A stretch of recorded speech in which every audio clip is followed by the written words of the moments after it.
Hey guys, welcome back to my channel. ತುಂಬಾ ಜನಕ್ಕೆ ನನ್ನ ಕಿಚನ್ ಟಿಪ್ಸ್ ತುಂಬಾ ಜನಕ್ಕೆ ಇಷ್ಟ ಆಗಿದೆ. ಸಿಂಪಲ್ ಕಿಚನ್ ಟಿಪ್ಸ್ ಅಂತ ಹೇಳ್ಬಿಟ್ಟು ನಾನು ವಿಡಿಯೋ ಮಾಡಿದ್ನಲ್ಲ, ತುಂಬಾ ಜನಕ್ಕೆ ಇಷ್ಟ ಆಗಿ ಆ ವಿಡಿಯೋ ವೈರಲ್ ಆಗ್ತಿದೆ. ಅದಕ್ಕೋಸ್ಕರ ನಾನು don't disturb me Moni. So ಈಗ ನಾನು ಇವಾಗ ಇಂಡಿಯನ್ ಪನ್ನೀರ್ ಕಾಟೇಜ್ ಚೀಸ್ ನ ತಗೊಂಡ್ ಬಂದಿದ್ದೀನಿ. ಇದು ಯಾವ ರೀತಿ ಇರುತ್ತೆ ಅಂತ ಹೇಳಿದ್ರೆ, ಈ ರೀತಿ ದೊಡ್ಡ ಕ್ಯೂಬ್ ಆಗಿರುತ್ತೆ. ಇದನ್ನ ನಾವು ಸ್ಮಾಲ್ ಕ್ಯೂಬ್ಸ್ ಆಗಿ ಕಟ್ ಮಾಡ್ಕೊಂಡು ಯಾವ ರೀತಿ ಸ್ಟೋರ್ ಮಾಡ್ಕೊಳ್ಳೋದು ಅಂತ ತೋರಿಸ್ಕೊಡ್ತೀನಿ. ಜೊತೆಗೆ ನನಗೆ ಕರಿ ಲೀವ್ಸ್ ಅನ್ನ ನಮ್ಗೆ ಇಲ್ಲಿ ತುಂಬಾ ಜಾಸ್ತಿ ಬೆಲೆ ಇರುತ್ತಲ್ವಾ, ಲೈಕ್ $3 $4 ಅಷ್ಟು ಇರುತ್ತಲ್ವಾ ಒಂದೊಂದು ಪ್ಯಾಕೆಟ್. ಅದು ನಿಮ್ಗೆ ತೋರಿಸ್ತೀನಿ ಒಂದು ನಿಮಿಷ. ಸೊ ಇದು ಒಂದು ಪ್ಯಾಕೆಟ್ ಇಷ್ಟಕ್ಕೆ ನಾವು $300 ಅಥವಾ $400 ಆಗುತ್ತೆ ಒಂದೊಂದು ಸಾರಿಗೆ. ಈ ಪ್ಯಾಕೆಟ್ಗಳನ್ನ ನಾನು 3 ಅಥವಾ 4 ಒಂದೇ ಸರಿ ತಗೊಂಡ್ ಬರ್ತೀನಿ. ಸೊ ಇದು ಕೆಟ್ಟೋಗ್ಬಾರ್ದು ಅಂದ್ರೆ ತುಂಬಾ ಜನ ಏನ್ ಮಾಡ್ತಾರೆ, ಒಂದೇ ಸರಿ ಅದ್ರ ಡಂಪ್ ಮಾಡಿ ಇಟ್ಬಿಟ್ರೆ ಏನಾಗುತ್ತೆ, ಕೊಳ್ತೋದಂಗ ಆಗುತ್ತೆ ಇದು ಎಲೆಗಳು ಕೊಳಿಬಾರ್ದು ಅಂತ ಹೇಳಿದ್ರೆ ನನ್ನ ಹತ್ರ ಈ ರೀತಿ ಒಂದು ಬಾಕ್ಸ್ ಇದೆ. ಈ ಬಾಕ್ಸ್ ಒಳಗಡೆ ಲೈಟ್ ಆಗಿ ಏರ್ ಹೋಗ್ತಾ ಇರುತ್ತೆ. ಸೊ ಇದರಿಂದ ಏನಾಗುತ್ತೆ, ಆ ಕರಿ ಲೀವ್ಸ್ ಅನ್ನೋದು ಕೆಟ್ಟೋಗದಂತೆ ತುಂಬಾ ದಿನ ಬರುತ್ತೆ. ಆಲ್ಮೋಸ್ಟ್ 1 month ವರೆಗೂ ಚೆನ್ನಾಗಿರುತ್ತೆ. ಏನಾದ್ರು ವಾಟರ್ ಏನಾದ್ರು ಬರ್ತಾ ಇದ್ರೆ ಇಲ್ಲಿ ಕೆಳಗಡೆ ಒಂದು ಈ ರೀತಿ ಒಂದು ಚಿಕ್ಕ ಪ್ಲಾಸ್ಟಿಕ್ ಕೊಟ್ಟಿದ್ದಾರೆ. ಇದನ್ನ ತೆಗೆದ್ರೆ ಇಲ್ಲಿ ಒಂದು ದೊಡ್ಡ ಹೋಲ್ ತರ ಆಗುತ್ತಲ್ವಾ. ಸೊ ಇಲ್ಲಿಂದ ಕೂಡ ಗಾಳಿ ಆಡೋದ್ರಿಂದ ಈ ಕರಿ ಲೀವ್ಸ್ ಅನ್ನೋದು ನನಗೆ ಆಲ್ಮೋಸ್ಟ್ 1 month ಇಂದ 2 month ವರೆಗೂ ಸಿಗುತ್ತೆ. ಈ ಪ್ರಾಡಕ್ಟ್ ಲಿಂಕ್ ನಾನು ಡಿಸ್ಕ್ರಿಪ್ಷನ್ ಬಾಕ್ಸ್ ಅಲ್ಲಿ ಕೊಡ್ತೀನಿ. ಸೊ ಮತ್ತೊಂದು ಸರ್ಪ್ರೈಸ್ ಏನಂದ್ರೆ, ಇದು ಕೂಡ ಒಂದು ಟಿಪ್ಸೇ. ನಾವು ಲಾಸ್ಟ್ ಟೈಮ್ 3 ಪ್ಯಾಕೆಟ್ ಮ್ಯಾಂಗೋಸ್ ತಗೊಂಡ್ ಬಂದಿದಲ್ವಾ, ಬಂಗೇನ್ಪಲ್ಲಿ ಮತ್ತೆ ಕೇಸರು ಮತ್ತೆ ಅಲ್ಫಾನ್ಸೋ. ಸೊ ಅವು 3 ನಮ್ಗೆ ಕಾಯಿ ತರ ಇತ್ತು, ಸ್ವಲ್ಪ ಅಂದ್ರೆ ದೋರ್ ಹಣ್ಣು ತರ ಇತ್ತು. ಅದನ್ನ ಯಾವ ರೀತಿ ಹಣ್ಣು ಮಾಡೋದು ಅಂತ ಹೇಳ್ಬಿಟ್ಟು ನಾವು ತುಂಬಾ ಒಂದು ವಾರದವರೆಗೂ ಕಾದ್ವಿ ಹಣ್ಣಾಗೋದಕ್ಕೆ. ಬಟ್ ಇವತ್ತು ನನಗೆ ತುಂಬಾ ಟೇಸ್ಟಿ ಆಗಿರೋದಂತೆ ಕರೆಕ್ಟ್ ಆಗಿ ಇವತ್ತೇ ತಿನ್ಬಹುದು, ಆ ರೀತಿಯ ಒಂದು ಪ್ಯಾಕೇಜ್ ಸಿಕ್ತು ನನ್ಗೆ ಇವತ್ತು. ಇದು ಬಂದು $33. ಈ ಬಾಕ್ಸ್ ಕಂಪ್ಲೀಟ್ ಆಗಿ ನನ್ಗೆ ಬರೋದು ಎಷ್ಟಂತ ಹೇಳಿದ್ರೆ 10 ಮ್ಯಾಂಗೋಸ್ ಬರುತ್ತೆ. ಈಗ ಆಲ್ರೆಡಿ 3 ಖಾಲಿ ಮಾಡಿದೀವಿ. ಏನಕ್ಕಂತ ಹೇಳಿದ್ರೆ, ಬಂದ ತಕ್ಷಣ ನಾವು ಪ್ಯಾಕೇಜ್ ಓಪನ್ ಮಾಡಿ ಆ ಸ್ಮೆಲ್ ಎಷ್ಟು ಘಮಘಮ ಅಂತದೆ, ಮನೆಯೆಲ್ಲ ಘಮಘಮ ಅಂತದಕ್ಕೆ ವಿಡಿಯೋ ಮಾಡೋದಕ್ಕೂ ಮುಂಚೆನೆ ತಿನ್ಬಿಟ್ವಿ ಎಲ್ಲರೂ ಒಂದೊಂದು ತಗೊಂಡು. ಸೊ ಈಗ ನೋಡಿ, ಈ ತರ ಇದೆ ಹಣ್ಣು, ಕೇಸರ್ ಹಣ್ಣು. ಇದು ಎಷ್ಟು ಚೆನ್ನಾಗಿದೆ ಅಂತ ಹೇಳಿದ್ರೆ, ಇದನ್ನು ಚಾಕುನ ನಾವು ಯೂಸೇ ಮಾಡಿಲ್ಲ ಇವತ್ತು. ಫಸ್ಟ್ ಟೈಮು ಚಾಕು ಯೂಸ್ ಮಾಡದೆ ಹಣ್ಣನ್ನ ತಿಂದಿದ್ದು. ನಿಮ್ಗೆ ಗೊತ್ತಲ್ವಾ, ಚಾಕುನ ಯೂಸ್ ಮಾಡಿದ್ರೆ ಮ್ಯಾಂಗೋನ ತಿಂದಂಗೆ ಅನ್ಸಲ್ಲ ನಮ್ಗೆ. ಈ ರೀತಿ ಸ್ಕ್ವೀಸ್ ಮಾಡಿ ಅದನ್ನ ಜ್ಯೂಸ್ ತರ ಕುಡಿತೀವಲ್ವಾ, ಆ ರೀತಿ ಕುಡ್ದಿದ್ದು ಇವತ್ತು. ಅಷ್ಟು ಸಾಫ್ಟ್ ಆಗಿ ಅಷ್ಟು ಹಣ್ಣಾಗಿದೆ. ಒಳಗಡೆ ತುಂಬಾ ಆರೆಂಜ್ ಕಲರ್ ಇದೆ. ಸೊ 10 ಹಣ್ಣಿಗೆ ನಾನು ಕಂಪ್ಲೀಟ್ ವಿತ್ ಟ್ಯಾಕ್ಸ್ ಬಂದು $33 ಕೊಟ್ಟಿದ್ದೀನಿ. ಅಂದ್ರೆ ಒಂದು ಹಣ್ಣಿಗೆ ನನಗೆ $250 ಬೀಳುತ್ತೆ ಒಂದು ಹಣ್ಣಿಗೆ. ಸೊ ನೀವ್ ಯಾರಾದ್ರೂ ಮ್ಯಾಂಗೋ ತಿಂದಿಲ್ಲ ಅಂದ್ರೆ ಚೆನ್ನಾಗಿ ಎಷ್ಟಕ್ಕಷ್ಟು ತಂದು ತಿನ್ಬಿಡಿ. $100 $200 $300 ಅಂತ ಯೋಚನೆ ಮಾಡ್ಬಿಡಿ. ಯಾಕಂದ್ರೆ ನೋಡಿ, ಈಗ ನಾನು ಒಂದು ಹಣ್ಣಿಗೆ $300 ಕೊಡ್ತಾ ಇದ್ದೀನಿ. ಸೊ ಈ ಕಂಪ್ಲೀಟ್ ಬಾಕ್ಸ್ ಬಂದು $3500 ಅಷ್ಟಾಗುತ್ತೆ ಈ ಹಣ್ಣಿಗೆ. ಈ ಹಣ್ಣುಗಳು ಇಂಡಿಯಾದಿಂದ ಬಂದಿರೋದು. ಈ ಹಣ್ಣುಗಳೆಲ್ಲ ಫ್ಲೈಟ್ ಅಲ್ಲಿ ಬಂದಿರೋದು. ಕೆಡಬಾರ್ದು ಅಂತ ಹೇಳ್ಬಿಟ್ಟು ನೋಡಿ, ಈ ರೀತಿ ಒಂದು ರಂಧ್ರ ತರ ಮಾಡಿದ್ದಾರೆ, ಪೆನ್ಸ್ ತರ ಹಾಕಿದ್ದಾರೆ. ಈ ರೀತಿ ಯಾಕಂದ್ರೆ ಏನಾಗುತ್ತೆ, ಗಾಳಿ ಆಡಿ ಹಣ್ಣುಗಳು ಕೊಳಿದಂತೆ ಇಲ್ಲಿವರೆಗೂ ರೀಚ್ ಆಗುತ್ತೆ. 5 ದಿನ 3 ದಿನದೊಳಗಡೆ ಬಂದ್ಬಿಡುತ್ತೆ. ನಾನೀಗ 3 ಪ್ಯಾಕೆಟ್ ಕರ್ಬೇವಿನ ಸೊಪ್ಪನ್ನು ತೊಗೊಂಡು ಬಂದಿದ್ದೀನಿ. ಕರ್ಬೇವಿನ ಸೊಪ್ಪು ಅಥವಾ ಕರಿ ಲೀವ್ಸು ಅಂತ ಕರಿತೀವಲ್ವಾ. ಸೊ ಈಗ ನಾವು ಬ್ಯಾಂಗ್ಳೂರಲ್ಲಿದ್ದಾಗ ಇದು ತುಂಬ ವೇಸ್ಟ್ ಮಾಡ್ತಾ ಇದೆ. ಅಂದರೆ ಈಗ ನಾವು ಮಾರ್ಕೆಟ್ಗೆ ಹೋಗಿ ತರಕಾರಿ ತೊಗೊಂಡು ಬಂದರೆ ಕರ್ಬೇವಿನ ಸೊಪ್ಪನ್ನು ಫ್ರೀಯಾಗಿ ಕೊಡ್ತಾಯಿದ್ರು. ಎಷ್ಟೊಂದು ಒಣಗಿಸಿ ಬಿಸಾಕ್ತಾ ಇದೆ. ಈಗ ಇಲ್ಲಿಗೆ ಬಂದ ಮೇಲೆ ಗೊತ್ತಾಗ್ತಾ ಇದೆ, ಕರ್ಬೇವಿನ ಸೊಪ್ಪನ್ನು ಕೂಡ ನಾವು ಒಂದು ಎಲೆ ಕೂಡ ವೇಸ್ಟ್ ಮಾಡಿದಾಗೆ ಸ್ಟೋರ್ ಮಾಡಿಕೊಂಡು ಉಪಯೋಗಿಸ್ಕೊಳ್ಬೇಕು ಅಂತ. ಯಾಕಂದರೆ ಅಷ್ಟು ಬೆಲೆ ಅಲ್ಲಿ ಫ್ರೀಯಾಗಿ ಕೊಡ್ತಾಯಿದ್ರು. ಸೊ ಅದಕ್ಕೋಸ್ಕರ ಅದ್ರ ಬೆಲೆ ನಮಗೆ ಗೊತ್ತಿರಲಿಲ್ಲ. ಸೊ ನೀವು ಯಾರಾದರೂ ವೇಸ್ಟ್ ಮಾಡ್ತಾಯಿದ್ರೆ ವೇಸ್ಟ್ ಮಾಡೋದನ್ನ ನಿಲ್ಲಿಸಿ. ಯಾಕಂತ ಹೇಳಿದ್ರೆ ಅಷ್ಟು ಬೆಲೆ ಕೊಟ್ಟಾಗಲೇ ನಮ್ಗೆ ಅನ್ಸೋದು ಇಷ್ಟೊಂದು ಕೊಡ್ತಾ ಇದ್ದೀವಾ ಅಂತ. ಸೊ ನೋಡಿ, ಈ ರೀತಿ ನಾವು ಲಾಕ್ ಮಾಡಿ ಒಂದು ಸೈಡು ಬಿಟ್ಟು ಇನ್ನೊಂದು ಸೈಡು ಲಾಕ್ ಮಾಡಿ ಇಟ್ಟರೆ ತುಂಬ ದಿನ ಕೆಡದೆ ಬಾಳಿಕೆ ಬರುತ್ತೆ. ಈಗ ನೀವು ನೋಡ್ತಾ ಇರೋದು ಪನ್ನೀರ್ ಕಾಟೇಜ್ ಚೀಸನ್ನು ನಾನು ಯಾವ ರೀತಿ ಕಟ್ ಮಾಡಿ ಇಡ್ತೀನಿ ಅಂತ. ಇದು ನಾನು ಫಸ್ಟು ತಿಕ್ ಪನ್ನೀರನ್ನ ತೊಗೊಂಡು ಬಂದಿದ್ದು. ಅದನ್ನು ನಾನು ಯೂಸ್ ಮಾಡಿ ಆದಮೇಲೆ ಆ ಪೇಪರನ್ನು ಹಾಗೆ ಇಟ್ಕೊಂಡಿದ್ದೀನಿ. ಯಾಕಂತ ಹೇಳಿದ್ರೆ ಇದು ಜಿಪ್-ಲಾಕ್ ಬ್ಯಾಗು. ಇದರಿಂದ ನಾವು ಮತ್ತೆ ಸ್ಟೋರ್ ಮಾಡ್ಕೊಳ್ಬೋದು. ತುಂಬ ಚೆನ್ನಾಗಿದೆ ಪ್ಯಾಕೆಟ್ ಅನ್ನಿಸ್ತು. ಅದಕ್ಕೋಸ್ಕರ ನಾನು ಅದನ್ನೇ ಕಂಟಿನ್ಯೂ ಮಾಡ್ತಾ ಇದ್ದೀನಿ. ಸೊ ಈಗ ನಾನು ತೊಗೊಂಡು ಬಂದ ಪನ್ನೀರಲ್ಲಿ 2 ಪ್ಯಾಕೆಟ್ ಬರುತ್ತೆ ಈ ರೀತಿ. ಒಂದು ಪ್ಯಾಕೆಟನ್ನು ನಾನು ಓಪನ್ ಮಾಡಿ ಈ ರೀತಿ ಕಟ್ ಮಾಡಿ, ಅಂದರೆ ಇದು ತುಂಬ ಐಸ್ ಆಗಿರೋದನ್ನ ಒಂದು ನಾರ್ಮಲ್ ಟೆಂಪ್ರೇಚರ್ ಬರೋದಕ್ಕೆ ಒಂದು ಅರ್ಧ ಗಂಟೆ ಅಥವಾ 2 ಗಂಟೆ 3 ಗಂಟೆ, ಅದು ಎಷ್ಟು ಫ್ರೀಸ್ ಆಗಿದೆ ಅದ್ರ ಮೇಲೆ ಡಿಪೆಂಡು. ನನಗೆ ಇದು ನಾರ್ಮಲ್ ಟೆಂಪ್ರೇಚರ್ಗೆ ಬರೋದಕ್ಕೆ 8 ಗಂಟೆ ತೊಗೊಳ್ತು. 8 ಗಂಟೆ ಅಂತಂದರೆ ಆಲ್ಮೋಸ್ಟು ಅರ್ಧ ದಿನ ತೊಗೊಂಡಿದೆ. ಸೊ ಅರ್ಧ ದಿನಕ್ಕೆ 12 ಗಂಟೆ ಮೇಲೂ ಆಗುತ್ತೆ ಒಂದೊಂದ್ಸರಿ, ಹೇಳೋಕ್ಕಾಗಲ್ಲ. ಸೊ ಇವತ್ತು ನಾನೀಗ ಅದನ್ನು ತೊಗೊಂಡು ನಾರ್ಮಲ್ ಟೆಂಪ್ರೇಚರ್ಗೆ ಬಂದಿರೋದಕ್ಕೆ ಮಧ್ಯದಲ್ಲಿ ಸ್ವಲ್ಪ ಗಟ್ಟಿಯಾಗಿದೆ, ಆದ್ರೂ ಏನಾಗಿಲ್ಲ. ತಿಕ್ ಪನ್ನೀರ್ ಯಾವ ರೀತಿ ಅಂತ ಹೇಳಿದ್ರೆ, ಸಣ್ಣ ಕಟ್ ಮಾಡಿದ್ರೂ ಸ್ವಲ್ಪ ವಾಟರ್ ಅಬ್ಸರ್ವ್ ಮಾಡಿಕೊಂಡು ದಪ್ಪ ಆಗುತ್ತೆ. ಸೊ ಅದಕ್ಕೋಸ್ಕರ ನಾನು ಅಷ್ಟು ಸ್ಮಾಲ್ ಸೈಜಾಗ ಕಟ್ ಮಾಡ್ತಾ ಇದ್ದೀನಿ.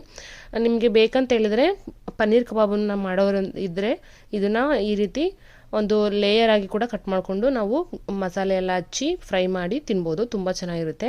ಸೊ ಈ ರೀತಿ ನಾನು ಚಾಪ್ ಮಾಡಿ ಎಲ್ಲನೂ ಬಿಡಿ ಬಿಡಿಯಾಗಿ ಇಟ್ಕೊಂಡಿರ್ತೀನಿ. ಯಾಕಂತ ಹೇಳಿದ್ರೆ ನನಗೆ ವೀಕ್ ಡೇಸಲ್ಲಿ ಅವನಿಗೆ ಲಿವಿಯೋ ಸ್ಕೂಲ್ಗೆ ಬ್ರೇಕ್ಫಾಸ್ಟ್ ಮಾಡೋದಕ್ಕೆ, ಲಂಚ್ ಪ್ರಿಪೇರ್ ಮಾಡೋದಕ್ಕೆ ಈಸಿ ಆಗುತ್ತೆ. ಯಾಕಂತ ಹೇಳಿದ್ರೆ ಪ್ರತಿದಿನ ಮಕ್ಕಳಿಗೆ ಈ ರೀತಿ ಕೊಡೋದ್ರಿಂದ ತುಂಬ ಒಳ್ಳೆಯದು ಆರೋಗ್ಯಕ್ಕೆ. ನಾನು ಈ ರೀತಿ ಸ್ಟೋರ್ ಮಾಡ್ಕೊಳ್ತೀನಿ. ನೀವು ವುಡನ್ ಚಾಪಿಂಗ್ ಬೋರ್ಡ್ ನೋಡ್ತಾ ಇರ್ಬೋದು, ಅದು ಬ್ರೇಕ್ ಆಗಿದೆ. ಆ್ಯಕ್ಚುಲಿ ನಾನು ಪ್ಲಾಸ್ಟಿಕ್ ವುಡನ್ ಬೋರ್ಡನ್ನು ಯೂಸ್ ಮಾಡಲ್ಲ, ಸೊ ಅದಕ್ಕೋಸ್ಕರ ನಾನು ಅದರಲ್ಲೇ ಕಟ್ ಮಾಡ್ತಾ ಇರೋದು. ನೆಕ್ಸ್ಟ್ ನೀವು ನೋಡ್ತಾ ಇರೋದು ಕೇಸರ್ ಮ್ಯಾಂಗೋ, ಇಂಡಿಯಾದಿಂದ ಬಂದಿದ್ದಲ್ವಾ. ಅದರಲ್ಲಿ ನಾನು ಆಲ್ರೆಡಿ 3ನ ಕಂಪ್ಲೀಟ್ ಮಾಡಿಬಿಟ್ಟಿದ್ದೀನಿ. ಇವಾಗ ನಮ್ಮ ಹತ್ರ ಉಳಿದಿರೋದು 6 ಮಾತ್ರ. ಆ್ಯಕ್ಚುಲಿ 10 ಬಂದಿದೆ ಅಂತ ಅಂದ್ಕೊಂಡೆ, 10 ಬಂದಿಲ್ಲ. ತುಂಬ ದೊಡ್ಡ ದೊಡ್ಡ ಹಣ್ಣಾಗಿರೋದ್ರಿಂದ 9 ಬಂದಿದೆ. ಸೊ 3 ತಿಂದಾಗಿದೆ, ಇನ್ನು 3 ಇವತ್ತು 3 ನಾಳೆ 3 ಆ ರೀತಿ 3 ಜನಕ್ಕೆ 3 ತೊಗೊಳ್ತಾ ಇದ್ದೀವಿ. ವಿನ್ಮೈಗೆ ಸ್ವಲ್ಪ ಸ್ವಲ್ಪ ನಮ್ಮದ್ರಲ್ಲೇ ಶೇರ್ ಮಾಡೋದು ಆ ರೀತಿ. ಸೊ ನಾವು ಫಸ್ಟ್ ಈಗ ಈ ರೀತಿ ಮ್ಯಾಂಗೋನ ತೊಗೊಂಡು ಇದನ್ನು ಸೊನೆ ಇರುತ್ತೆ, ಸೊನೆ ಮಕ್ಕಳಿಗೆ ಗಾಯ ಆಗುತ್ತೆ, ತುಟಿಗೆ ಕಚ್ಚಿದ್ರೆ ಅಥವಾ ಅಂಟಿದ್ರೆ, ಅದು ಆಗಬಾರ್ದು ಅಂತ ಹೇಳಿದ್ರೆ ಈ ರೀತಿ ಮಾವಿನಕಾಯಿ ತೊಟ್ಟನ್ನು ತೆಗೆದು ನೀರೊಳಗಡೆ ಮುಳುಗಿಸಿಡಬೇಕು. ಒಂದು 2 ಗಂಟೆ ಅಥವಾ 3 ಗಂಟೆ ಅಥವಾ ಅರ್ಧ ಗಂಟೆ ಆದ್ರೂ ಅದು ವರ್ಕ್ ಆಗುತ್ತೆ. ಅದರಲ್ಲಿರುವಂಥ ಹಾಲಿನ ಅಂಶ ಎಲ್ಲ ಹೊರಗಡೆ ಬರುತ್ತೆ. ಆವಾಗ ನಾವು ಮಕ್ಕಳಿಗೆ ಕೊಟ್ಟರು ಏನೂ ಆಗಲ್ಲ. ಸೊನೆ ಅಂಟೋದಾಗಲಿ ಅಥವಾ ಮಕ್ಕಳಿಗೆ ಗಾಯ ಆಗೋದಾಗಲಿ ಆಗಲ್ಲ. ಯಾಕಂದರೆ ಅದು ಸೊನೆ ಅಂಟಿದ್ರೆ ತುಂಬ ದಿನ ಆಗುತ್ತೆ ಗಾಯ ಆಗಿ ಅದು ಆರೋದಕ್ಕೆ. ಸೊ ಅದಕ್ಕೋಸ್ಕರ ನಾವು ಗಾಯ ಆಗೋದಕ್ಕೂ ಮುಂಚೆನೇ ನಾವು ಪ್ರಿವೆಂಟ್ ಮಾಡೋದು ಯಾವ ರೀತಿ ಅಂತ ಹೇಳಿದ್ರೆ ಈ ರೀತಿ. So guys, as you can see, this one has a stem and this one does not have a stem. That's actually very bad because you need your mangoes to be like plucked properly. Like it cannot be plucked in a way like it takes out the full part of the stem. And also I removed this stem because they're kind of acid. So that acid will, if we touch our lips, that lips will get itching and we may get infection. Oh no. That won't go for long time. No, ripe one it won't be. The dry one, like raw one, it will be. Okay. So that's why we've opened. Now show. Mine is so not to raw. squeeze like this. See. You And like- now you show it here. You like press it around the place. Here. You like press it around the place. Huh. I probably look around like I help from like the adults. Show the skin like this. You're doing Like this. looks, watch. Yeah. You like squish the Yeah. You squish the mango in places, so then like a hollow. So then once you feel like It'll be it's kind so of like, squishy all around and Yeah. juicy. yeah, that's what I was gonna say. Thank you, Dad. And also, Keep it down. Yeah, and keep it also, down. you should not like press it too hard, or else it will look like holes in like places where it's not supposed to be. And just suck it out how it is. Come all the way down little.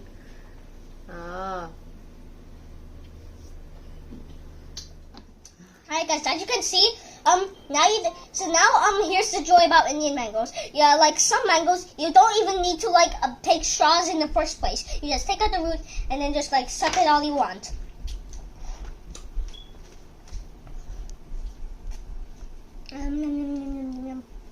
Dad, what kind of mango is this? The American mango or the Kesar. real Indian? Indian Kesar. Kesar Indian.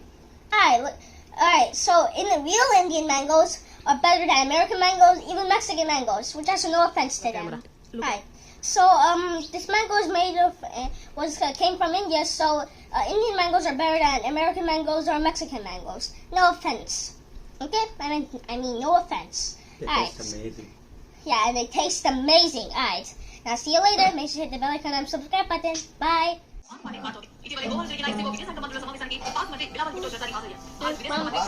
Stop. Next ನಾನು Pintu beans ತೊಗೊಂಡು ಬಂದಿದ್ದೀನಿ. ಈ Pintu beans ನನಗೆ ಅರ್ಧ ಕೆಜಿಗೆ 1,000 ಬೀಳ್ತು. So ಇದನ್ನು ನಾನು ಯಾವ ರೀತಿ ಸ್ಟೋರ್ ಮಾಡ್ಕೊಳ್ತೀನಿ, ಕೊಳಿದಾಗೆ ಬೀಜಗಳ ಹಾಳಾಗದೆ ಇರಬೇಕು ಅಂತ ಹೇಳಿದ್ರೆ ಅದನ್ನು ಸಿಪ್ಪೆಯನ್ನು ತೆಗೆದು ನೀಟಾಗಿ ಎಲ್ಲ ಕ್ಲೀನಾಗಿ ತೊಳೆದು ಬಾಕ್ಸ್ ಒಳಗಡೆ ಹಾಕಿ ಅಥವಾ ಒಂದು ಪ್ಲಾಸ್ಟಿಕ್ ಕವರ್ ಒಳಗಡೆ ಹಾಕಿ ಅಥವಾ ಜಿಪ್ಲಾಕ್ ಬ್ಯಾಗಲ್ಲಿ ಹಾಕಿ ಇಡೋದ್ರಿಂದ ತುಂಬ ದಿನ ಬಳಕೆ ಬರುತ್ತೆ. 2 ರಿಂದ 3 ದಿನದವರೆಗೂ ಫ್ರೆಶ್ ಆಗಿರುತ್ತೆ. 1 ವೀಕ್ ಬೇಕಂತ ಹೇಳಿದ್ರೆ ನಾವು ಫ್ರೀಸರಲ್ಲಿಟ್ಟು ಕಂಪ್ಲೀಟಾಗಿ ಫ್ರೀಸ್ ಮಾಡ್ಬೋದು. ನಮ್ಮ ಲಿವ್ ಕೂಡ ಬಂದು ಹೆಲ್ಪ್ ಮಾಡ್ತಾ ಇದ್ದಾನೆ. ಸೊ ಈಗ ಕಂಪ್ಲೀಟಾಗಿ ಎಲ್ಲ ಬಿಡಿಸಾದ್ಮೇಲೆ ನನಗೆ ಇಷ್ಟು ಕಾಳು ಸಿಕ್ತು ನೋಡಿ. ಇದು ತುಂಬ ಚೆನ್ನಾಗಿರುತ್ತೆ. ನನಗೆ ಒಣಗಿಸಿರೋದಕ್ಕಿಂತ ಹಸಿ ಕಾಳು ತಂದು ಮಾಡಿ ಕೊಡೋದಕ್ಕೆ ತುಂಬ ಇಷ್ಟ. ಯಾಕಂದರೆ ಅದರಲ್ಲಿ ಜಾಸ್ತಿ ಪ್ರೋಟೀನ್ಸ್ ಇರುತ್ತೆ ಅನ್ನೋದು ನಿಮಗೆ ಗೊತ್ತಿದೆ ಅಲ್ವಾ.